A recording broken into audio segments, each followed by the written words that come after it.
कंत्राटदार हर्षल पाटील आत्महत्या प्रकरणामध्ये गुलाबराव पाटलांनी बेजबाबदारपणे वक्तव्य केलं। सदाभाऊ खोत यांनी आता गुलाबराव पाटील यांच्यावर कडाडून टीका केली आहे। गुलाबराव पाटलांनी राजीनामा द्यावा अशी मागणी आता सदाभाऊ खोत यांनी केली।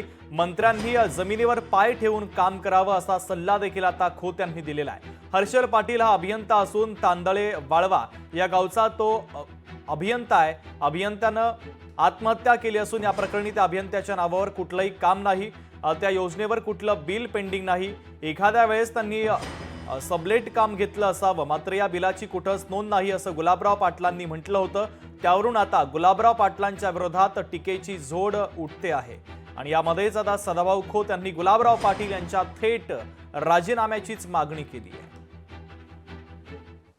त्यांच्या नावावर कुठलंच काम नाही, त्या योजनेवर कुठलंच बिल पेंडिंग नाही। एखाद्या वेळेस त्यांनी सबलेट काम घेतलेलं असावं, पण त्याची नोंद जिल्हा परिषदकडे नाही। जिल्हा परिषदेच्या शिवूंशी आमच्या कार्यालयातून संपर्क झालेला आहे। मी स्वतः कार्यकारी अभियंत्यांशी बोललेलो आहे। त्यामुळे मला तरी असं वाटतं की त्यांचा या गोष्टीमध्ये कुठलाही संबंध नाही आहे। सबलेट काम केलं असेल तर ते आम्हाला माहीत नाही।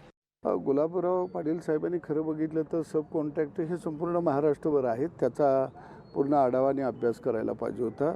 अशा पद्धतीनं बेजबाबदारपणानं बोलणं योग्य आहे असं मला वाटत नाही। आपण त्या खात्याला मंत्री म्हणून काम करत असताना नेमकं खात्यामध्ये कामकाज कसं चाललं आहे याचा अभ्यास त्या मंत्र्याला असणं अत्यंत गरजेचं आहे। आणि असं बेजबाबदारपणानं वक्तव्य करणं म्हणजे खऱ्या अर्थानं नव तरुण पिढीला नाउमेद करण्यातला प्रकार आहे आणि त्यांनी खरोखर राजीनामा दिला पाहिजे, ही माझी स्पष्ट भूमिका आहे।